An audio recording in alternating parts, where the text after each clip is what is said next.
what we want to do here tonight is to come together and support and bring forward some of your own ideas of how we can move this thing forward. How we can bring forward an action to make a difference. If there's also any questions to any of the panelists, we need those right now. So you can work on them for a second. If you have any questions, maybe you can write them down. We have paper being passed around. It may be a little bit more time conscious if we do it by notes passed up to the front. And if you can if you could write legibly so we can read it, that'd be great too. Make sure your questions are asked in its entirety and given its proper weight. Okay, first question. In Pennsylvania and New York, can we confront the fracking for natural gas, and will we be successful? Doesn't it seem that the issue and opportunity is profound and simple? And any one of our panel, which want to speak on that, about fracking? We've got fracking in Louisiana too, and when shale gas was discovered underneath the church and underneath farmers' land in northern Louisiana, there was a full-page article in the New Orleans paper about this, and there's like, Jesus Christ has brought this to us, right?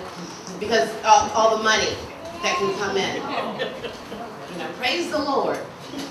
And it's really like, it's just the ignorance of what this stuff entails. Not only is it dangerous in terms of I'm not sure who asked the question, but not only is it dangerous in terms of consequences around earthquakes, but it's extremely water depleting process, which has, creates enormous vulnerabilities with climate change. But the fracking is part of tar sands development in Alberta, Canada, and it's part of the graphic I showed you of going 23,000 feet below the surface of water in search of oil. And so, as these companies do these ads about going green, it's the same as like to me what Bush, I'm digressing a little bit, but what Bush said after 9/11, what people can do, he said go shopping.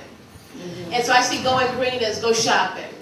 That is just, it's another form of consumerism where you can, you can display your new home that's built so far out of the way that new pipelines have to be built to pump your water up a hill to get to your wonderful, sensitively captured wood floors and all this other stuff you got going on in there. But those companies that are, with those going green ads are companies that are going to increasingly hazardous and dangerous places in search of oil and gas. And so mountaintop removal is another, right? So, and they're actually having people from Appalachia going to Washington D.C. on September 27th to fight against mountaintop removal that's for coal. One of the things that, like lignite coal is another one. So if you've got lignite coal issue, which is a really intensely dirty form of coal for electricity production.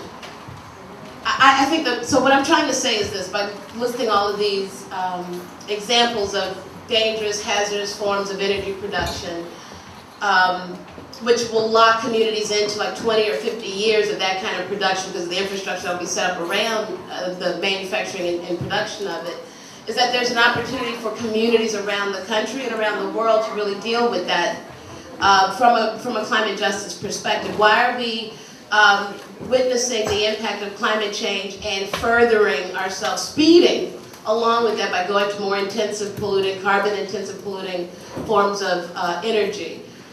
So the fracking thing is, what I am endorsing is seeing how we can expand and connect more people, because it's just one example or one kind of dangerous energy production, but it's happening all over the country as this stuff depletes and dries up. All of our communities are not only dealing with sea level rise, subsidence, flooding, droughts, freaky windstorms in the Queens or whatever, but we also have the impact of what that kind of energy production will do to our communities as well. And so the opportunities for solidarity, organizing, and advocacy is made even stronger. Could I follow up on that question real quick? Sure, go right ahead, Errol. If in the watershed of the drinking water of like 15 million people. It's this proposed fracking for Philadelphia, New Jersey, Delaware, and New York City drinking water. And step it up a little bit because we need to get the word out. And I'm not sure if our local, or not our local, but our major media is not bringing it. And I'm just wondering about those strategies. I think if we need to turn up the volume a little bit. It sounds like a proposed action, and I think that's the reason why we're here. So we would like, if you have proposed actions for specific infractions on climate justice, we want to have that in writing where we can hopefully put that together in terms of a strategy moving forward on specific actions. I have a question here given to me by Ambassador Salone. You have said that 300 ppm should be our target. I thought that 350 ppm was a target. Can you explain?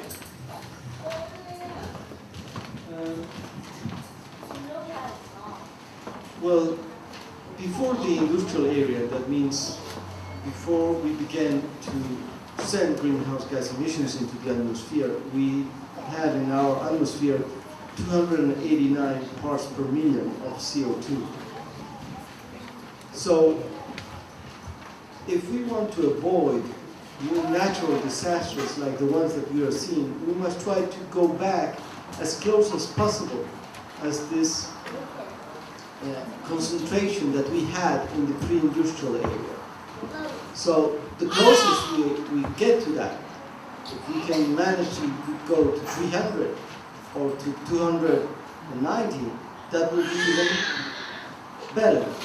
Because what we want to do is to leave a planet like the one we have received to our sons and to our grandchildren. Actually, we are around 389 parts per million. 389? 389 right now.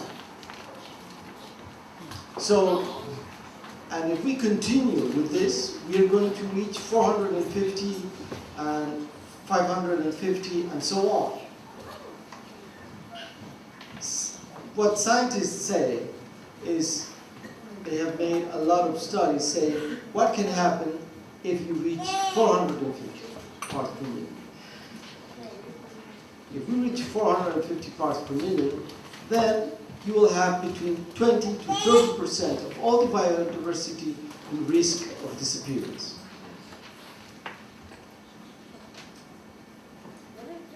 And we are seeing already what is happening with a concentration of 389 parts per million. So when we say we want to stabilize the temperature, the CO2 in the atmosphere in 300 parts per million, that is not tomorrow, that's in the century. Because the discussion is, in the coming 90 years, what are we going to do with the atmosphere? What has happened with our atmosphere is very similar to what has happened in the Gulf of Mexico. The difference is that the oil didn't went into the ocean, it went into the air.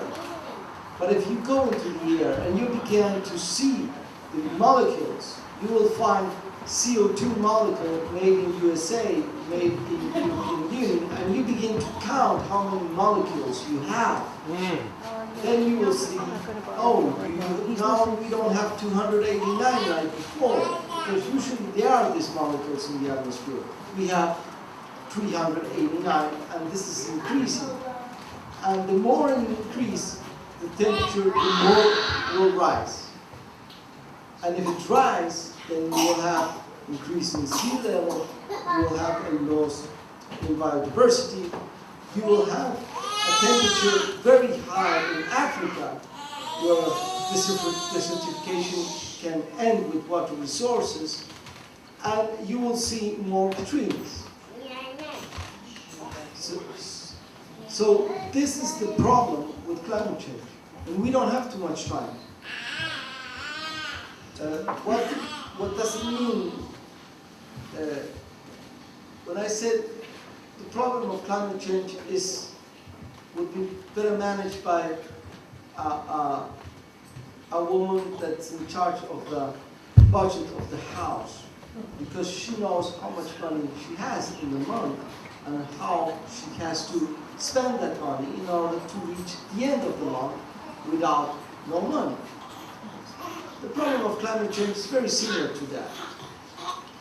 Scientists have already calculated, and they say, well, if we want to have 350 parts per million in the atmosphere, that is around 1.5 degrees Celsius, an increase of 1.5 degrees Celsius only, we have to send to the atmosphere less than 420 gigatons in the next 40 years. If we send more than 420 gigatons to the atmosphere, we're never going to go back to 350 parts per million. We're never going to go back to 1.5 degrees Celsius of increase in the temperature. So, we only have to keep to the rule that no more than 420 gigatons until the year 2050. But actually, what is happening is that we are sending to the atmosphere 50 gigatons per year. So in the next 10 years, we're going to send 500. And our whole budget for the whole 40 years is only 420 for a scenario of 1.5 degrees Celsius. So this is the problem that we are facing now. And that is why it is so urgent that in this case, there is an international binding agreement to stop these huge emissions that are going to the atmosphere if we want to stabilize the temperature and go back to what we have seen, what we have received from our ancestors in the earth. On the idea of a climate justice tribunal, Father Miguel, would the people of New Orleans be able to bring a case to the Climate Justice Tribunal against its polluters? How do you foresee the Climate Justice Tribunal in terms of who would actually be able to come to it for justice?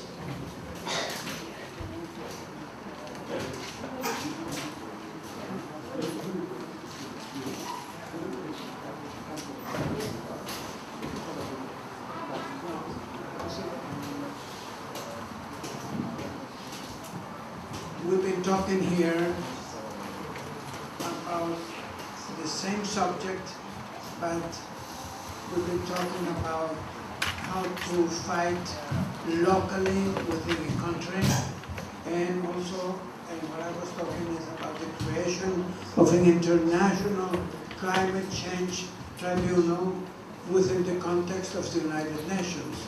So this is an international, in between nations. Individuals, nations can bring charges, but not individuals, not within the concept of the United Nations. But individuals can within their country. At least that's the way I see it. If you allow me, Father Miguel. But, for example, in the case of the Criminal Court of Justice, it is an international tribunal, but if there is genocide, and this genocide is not punished inside the country by the laws and by the tribunals inside the country, then the case can be brought by the persons that have been affected into the Criminal Court of Justice. So there is a discussion that I absolutely agree with you, that the Climate Justice Tribunal has to deal in first place of conflicts between states. But we cannot, we have to think of the possibility that in the long term, if a case doesn't find justice inside a nation, it should have the same right that when it comes to genocides, because we're going to have another kind of genocides. We're going to have ecological genocides, environmental genocides. And what happens if the Court of Justice in a country doesn't take any action on this? What happens with the citizens that have been affected? So this is another alternative that we can think when we speak about the Climate Court of Justice. One follow-up to that. And we're not only talking about crimes of one nation to another nation, crimes to humanity. Any nation or group of nations can bring it up. Because there's only one world. There's only one Mother Nature. You hurt her, whatever, you're hurting all of Mother Nature. And it affects all. And our rights, the right of all of us to live. But I agree with what Ambassador Solon said. Some of the things we've been developing to the point where it's not only moving individuals. That's in the stage of development. One follow-up to that before you hand back to Mike. So what type of teeth do you see in terms of what type of biting power will this tribunal have against nations that are being brought up against for charges on climate justice or infractions that they're doing? So what type of teeth do you see in terms of how can we, or how do you foresee with being able to move forward with attack or making sure they're responsible for the actions they do through the tribunal? If you understand what I'm trying to say. Okay, what's the remedies for the actions?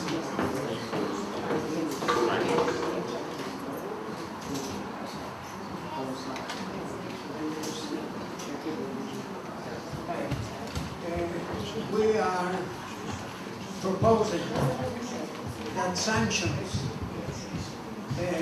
be always non-violent, not war, not going to war. But certainly you can begin by looking for the Achilles heels in countries that are perpetrating these crimes against Mother Earth. And you begin, you take a resolution at the level of the General Assembly to boycott whatever. No country can not continue to buy Coca-Cola, for example. Something that will do that. And then you escalate from there.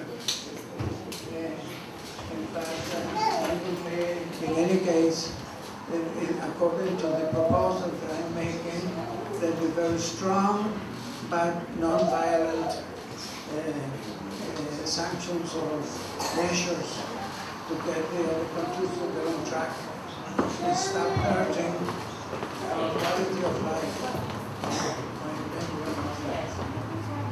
Thank you. We have the next question is, Ambassador Solon, what do you mean by market mechanisms? I know this is very complicated, but what does market mechanism mean? Already they have developed a market. You know, there is market to sell phones, tables, clothes, but there is also a market to sell certificates of emission reduction. Let's say this company has to reduce its emissions in 10%. And the company, in order to reduce 1 ton of CO2 of emissions every year, has to spend $50 in order to achieve that result. So for 1 ton, that company will have to pay $50. Is it clear?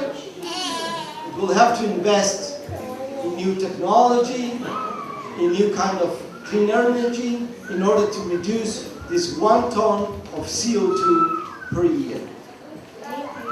So, until there, that's the good part. But then comes the market mechanism that says, but this company can reduce inside their industry or can buy a certificate of emission reduction. So, in Bolivia, there is a project. Another company, for example, that has to do with sanitation, has reduced also greenhouse gas emissions. And this company brings into the market certificates of emission reductions and sells per ton. I have this certificate, and the cost actually in the market is around $17. So the company here that is going to spend $50, excuse me, to reduce 1 ton says, what is better for me? Instead of spending $50 to reduce 1 ton, I'm going to buy this certificate from this project in Bolivia that is putting into the market these certificates of emission reduction. And then you have a market. It's a market where we begin to sell and buy certificates of emission reduction. This is already in place. The European Union is very developed. It moves each year $189 billion. So, imagine, we have to reduce 40–50% of emission reductions in the next 10 years. So there is going to be a big demand for this kind of certificate. That means there are going to be a lot of people, a lot of companies in the north that are going to try to buy those certificates. So they want to develop that market. Why are we against that market? Because in first place, who has to reduce the greenhouse gas emissions? The company that's in the north. And through this market mechanism, they are not going to reduce. What they are going to do is just buy a certificate. In second place, who's going to finance who? Developing countries are going to finance developing countries. Because that company, instead of spending $50, is going to spend only $70. So the South is going to finance the North. The other problem here is that we are going to have a new bubble. You all know what is the financial bubble with this, with the housing. But here it's going to be the same because, let's say I buy a certificate at $17, but then somebody comes, another company says, oh, I have to spend $100 per ton. And I say, oh, then this certificate I'm going to sell it in $60. So I reduce myself and I win $10. And I sell the certificate to another one. And then that another one sells it to another one. And you have, at the end, a certificate costing $150, $160. But how many CO2 tons do you have? You really reduce? Only one, it's the same one. But through this speculative process, you have that certificate begins to cost a fortune. But at the end, it will happen with the same with the house. The real value of the house is only $150 billion. Why were you speculating with, or $150,000? Why were you speculating with $1 million, $2 million, $3 million? It's the same issue. So, what they want is to develop a new market mechanism. that now deals with forest. Because actually, we don't have certificates saying this forest, how much CO2 absorbs from the atmosphere. Because you know that forests are the sink of CO2. They absorb. So we're going to have, and they are beginning to say, okay, this forest can absorb 1,000 CO2 tons. So we can have certificates for the value of 1,000 CO2 tons. And we can put them and sell them into the market. You understand? Let's say in Bolivia, in my village, I have a forest and the capacity is to absorb 1,000 CO2 tons. Okay, they tell me, you're lucky. You can have these certificates, put them in the market. They will pay you $17 for certificate. You're going to have a very big deal. Your forest, you don't receive no money now. You're going to receive $70,000. Because now, we are going to recognize that your forest absorbs from the atmosphere 1,000 tons, the price per ton, $17. So, those certificates go into the market, somebody's going to buy them. And then comes the problem. Who owns the forest? The one that owns the certificates that guarantees them that the forest is going to absorb 1,000 tons. Because if somebody comes and begins to cut the trees, it's going to affect the property of the owner of those certificates. So at the end, there is a problem with the property of the forest. To whom belongs the forest? So, yes, I will sell the certificates, but I will lose the control over my forest. We will begin a new era of privatization of nature. It's something that we haven't seen until now, except in the carbon market we can begin to see it. Because what in the UN, there is a big current that says green economy. And they say capitalism has failed. Why?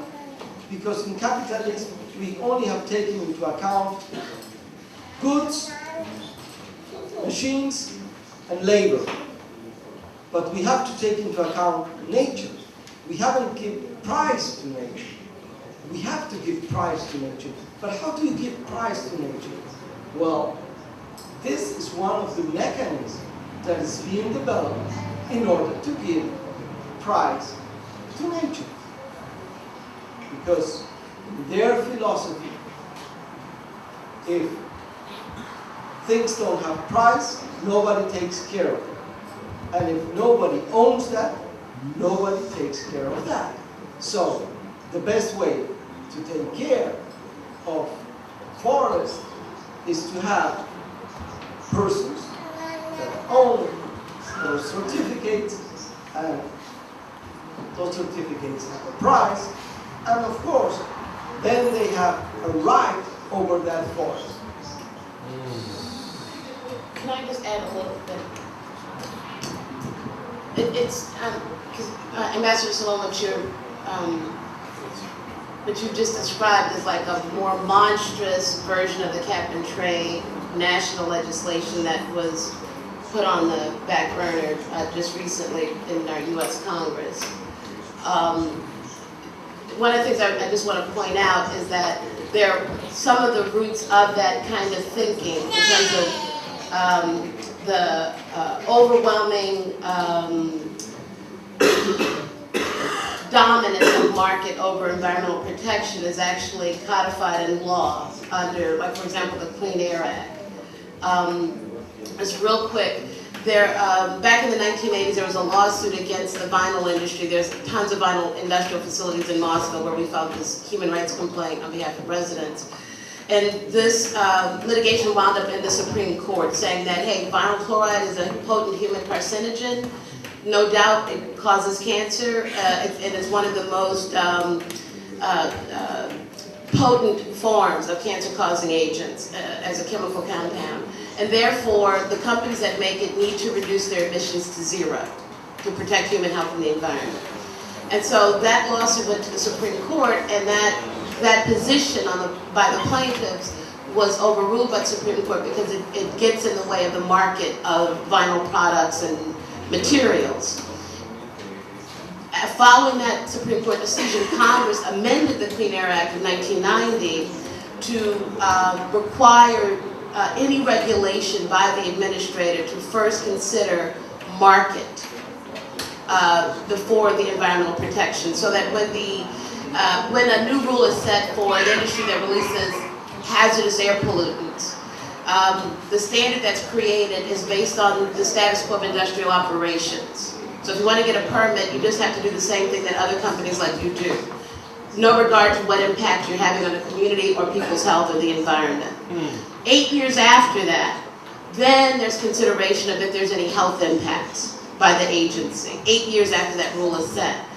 In one particular case, when the agency went back and did that analysis and assessment of if there are health problems remaining after 8 years of this rule being in place, the agency EPA decided that the same rule should be readopted, which is a market-based industrial status cooperation standard.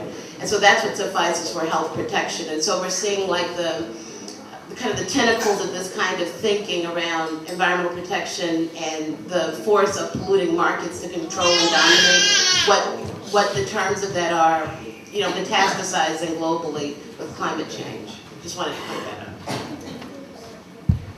I think before we go forward, there's one really good question here to the panelists. What do we do in terms of going forward with a concrete action? What do you foresee, each one of you all, as concrete actions on how we should go forward? Please. So, as I had said before, when I think about climate change, particularly for indigenous people and particularly for poor and working class communities in the U.S., and many of them happen to be in New York City, in particular, communities of color, I really think about solidarity globally, but in many ways acting locally, because there are those local components that, when tied together, create this horrendous issue that we have called climate change. The one thing that we're doing in our community really, of course, centers a lot around food, but also how are we utilizing the land. I mentioned before that 16,000 diesel truck trips, those 18 waste transfer stations, just in Hunts Point. In all of the South Bronx, we have 13 of those open air waste transfer stations. How many people know what a waste transfer station is? So a lot of people don't. I apologize for using jargon that many people may not. What a waste transfer station is any non-putrescible garbage, so anything that does not break down, anything that's, you know, not food or organic compound, big pieces of wood and metal and things are taken to these small, very hard to enforce, individually owned, open air, like I just go get a lot. I get me a 5,400, I get me a 5,400 square foot lot. I put up some walls around that lot, and then every day I get these deliveries of this non-putrescible rubbish, and then we rip it apart. We rip it apart and demolish it, and what that does is then release particulate matter into the air, much of it being, when it is monitored, 2.5, which is the worst kind, which actually gets ingested into the lungs. Things of that nature. We have 18 of those in Hunts Point, 32 in the South Bronx. We have countless generators, many of them owned by Con Edison. And what this creates is urban heat island effect. Sustainable South Bronx, actually, when we had a gentleman named Rob Carter with us at that time, was part of a study on urban heat island effect. So communities like the ones that I have get this thing called urban heat island effect, which says that our communities are anywhere between 5 to 7 degrees higher than other communities in the same city. So you're looking at communities like mine, and probably many communities like the ones in Louisiana and all across the world in urban settings that are subject to something called urban heat island effect, exacerbate asthma. If we had more open green air spaces, if we had green roofs on every building in the South Bronx, the type of offset that we would see, the cooling effects of urban heat island effect, the effect that would happen on the decrease of asthma attacks would be significant. So one of the things the Black Project is advocating through direct action, which of civil disobedience, which is that popping the lots that we talked about, going in, cleaning up these lots, and then lobbying that these lots then be essentially given over to the community if there's no development plans for them that include the community itself, then be turned into open green spaces. I would actually like to see that many of these this food distribution site, many of the companies that we have in the industrial area of Hunts Point have to, as the cost of doing business every year, contribute to a green roofing fund, so that green roofs on buildings that can sustain them would then be put on every building in the community in which they operate, to offset many of the emissions that come from having polluting facilities in our community. Because the reality is, while I'd like to see many of them shut down and the land be given back to the community, the reality is that the food distribution site at Hunts Point is probably not going anywhere.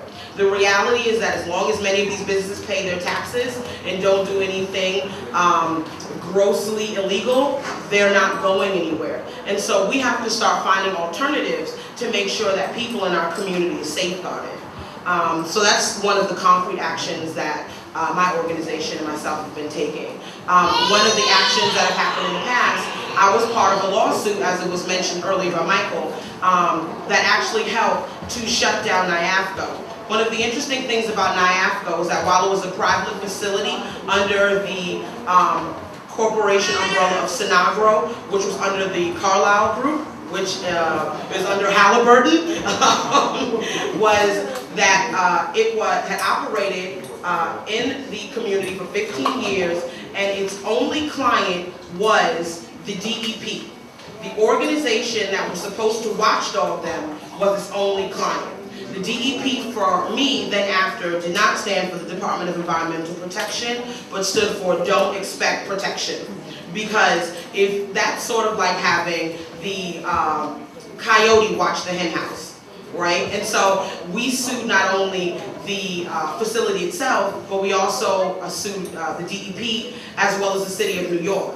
And what happened is, when we had people year after year walking around with these fake coffins, with mock funerals to signify the deaths that were going to eventually happen from environmental hazards, and we were on TV talking about these things, and then we brought a suit. I guess the city of New York said it's just not worth it doing business with this company. And so what they did was, 3 years before their contract was up, actually pull their contract and say they would no longer be operating at the facility, and essentially shut the facility down. What we are now afraid of, however, and this is what Monique had talked about, is, well, where's all that municipal waste going to go, right? They're talking about possibly landfilling it for right now, until they can find another renewable or reusable source for it. And so where's it going to go? Some landfill in Virginia that sits next to a community that looks just like mine. And that's why it's so important that we start talking about not just local actions, but also making sure that when we're leaving here, we're also talking about systemic change that's going to happen on a national level. Because yes, we had a victory. We shut down this facility. But sometimes I'm not sleeping at night because I'm wondering, now where's our waste going to go? And is it going to affect some other kid in some other community just like mine?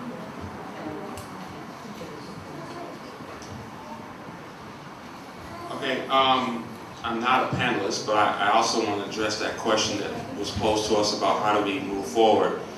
And, first of all, in Cochabamba, we were had the opportunity to work with 30,000 people to come together on put together one idea of what the issues are and what are some strategic actions moving forward. And some key areas that came out of it was that we need to come back to our communities and re-educate ourselves. We need to have report backs on what we learned there. And here's an opportunity where we can, this is one of the various opportunities we talk about, Coach Obama, which is having meetings like this where we can come together to put together strategic moves, real concrete actions like, which, I'm sorry, I'm drawing a blank here. But Well, like mini tribunals and communities as well. right, like mini tribunals in communities, doing actions that identify issues in our own local areas, which that's why we had our distinguished guest to the left here, or my left here, talking about what happened in their community, so we can see how that affects the large picture. But I also want Ambassador Salone and also Father Miguel to talk about how they foresee a real action of what we should do moving forward.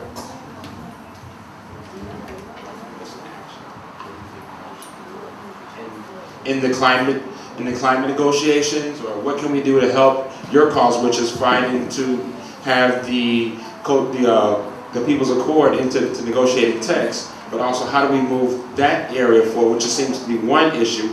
Father Miguel's talking about climate justice tribunal. We're looking at things on a more local level, but how can we work together to move this action forward? Well, our experience is that we must move at all levels, at the local level, at the national level, and at the international level. The example of the fight against the privatization of water 10 years ago, for example, in Bolivia, there was a big fight against the privatization of water in Cochabamba.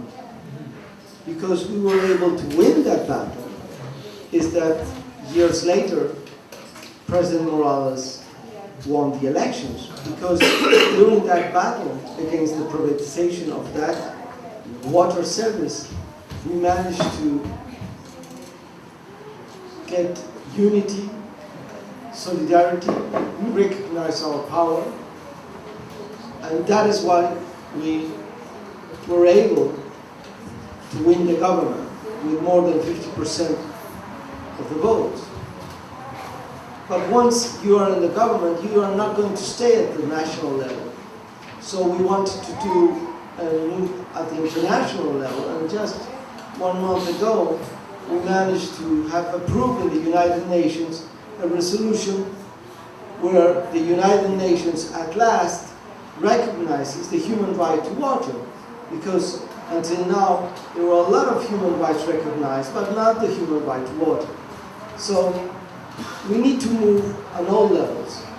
And I assign a lot of importance to the local level.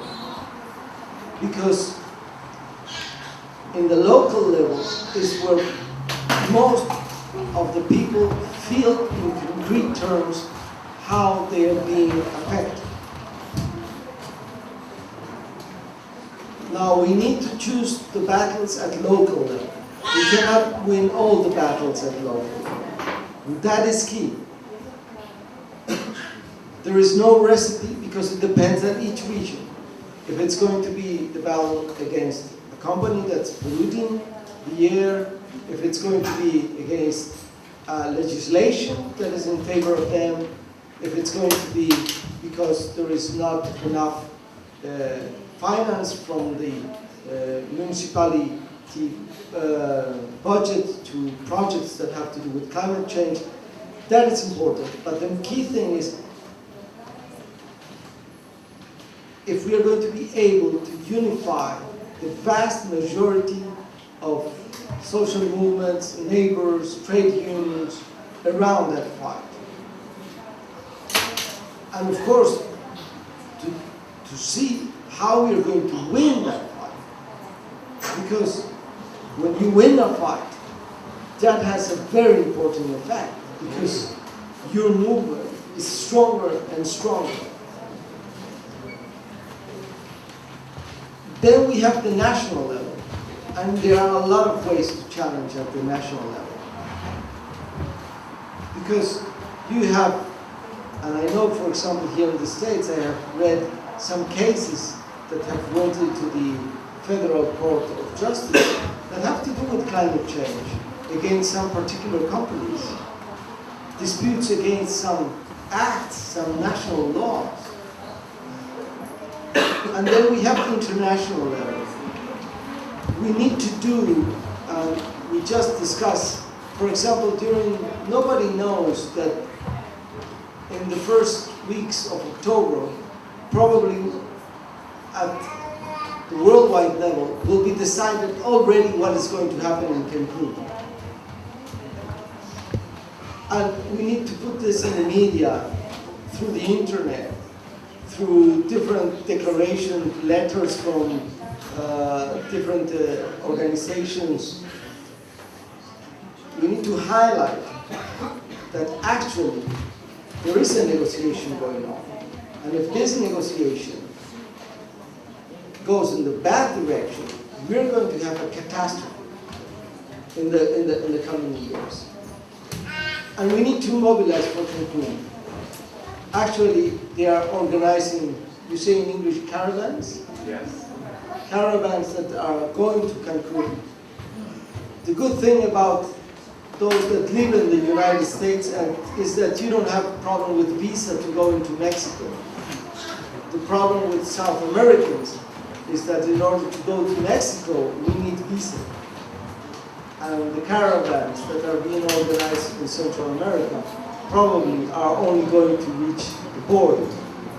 But there are caravans being organized from the United States to Cancun. There is a big mobilization going there in order to put most of the pressure. But the important thing, as an organization that's called Via Campesina has said, we don't have only to have one Cancun. We have to have thousands of Cancuns.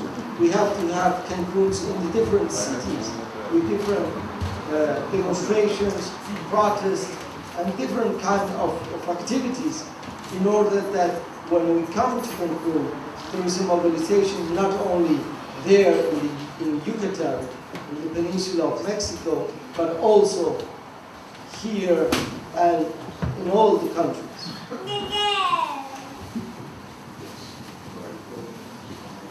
Just a couple of ideas that I can share with what we're doing in the Gulf region.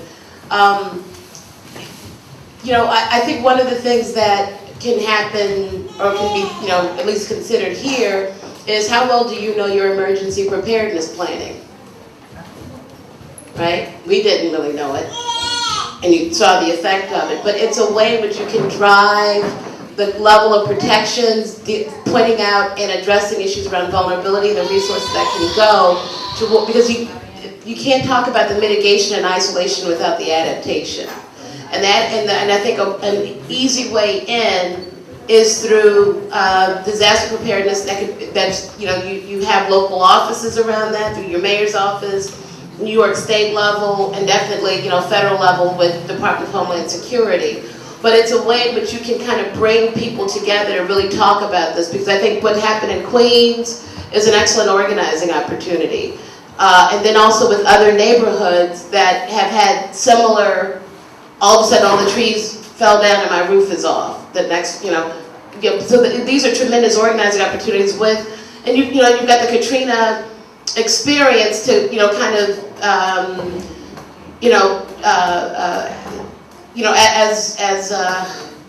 that's a factor in terms of demanding the level of protection that builds towards adaptation. Because I think if we talk about mitigation and isolation, then we're left with market strategies and cap and trade and that sort of stuff. Once we begin talking about in terms of people's lives, the future of communities, how you come back after disaster, who's equipped to handle that, and it goes from really small things to really big things. Like if there is a disaster right now, how would you get in touch with the people you love? There's no cell phone communications. Not small things like that, but that can really wipe you out. And so being able to, I think there's a tremendous opportunity through that route to deal with climate change in a way in which you can organize with people who aren't already dedicated or radicalized around it. But everybody gets, I don't want that kind of a situation. That's one idea. The second opportunity is, because for us, like with the Mossville case, it's sort of local to international to change national, right? On November 5th, our government will be going to the UN Human Rights Council in Geneva, Switzerland, to report on its compliance with all human rights standards. So from the Universal Declaration on Human Rights to treaties that have been ratified in this country that include the Convention on the Elimination of All Forms of Racial Discrimination, the Civil and Political Covenant, which protects the right to life, and many other issues, or many other rights, Convention Against Torture. All of those rights are now, that the U.S. government record will be judged on November 5th. And so the U.S. Human Rights Network, USHRnetwork.org, is coordinating a lot of activities among human rights activists in the United States to be in Geneva, as well as in the preparation with shadow reports that we did back in April. But the climate change and climate justice is something that groups are poised to deal with and have written on and want members of the council to be talking to the U.S. government about. It's not anything that the U.S. government has put in its report to the council in the lead up to the November 5th session.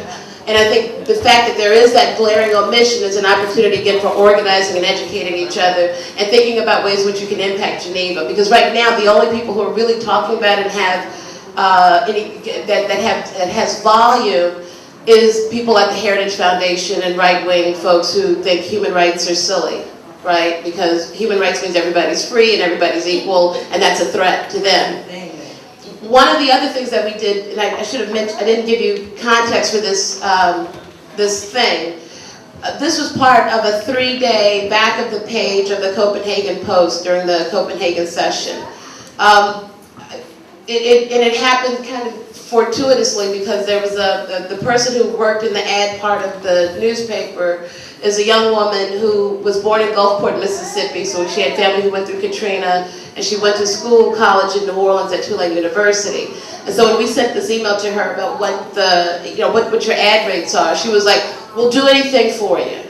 And so a small little organization like ours with a little bit of money was able to get full color, 3 days, back of the page of 10,000 daily distribution of the Copenhagen Post with this ad on the back. So thinking of doing this kind of work in terms of organizing and connecting it with others, but also thinking about ways in which it can be very vocal and very visible is extremely important.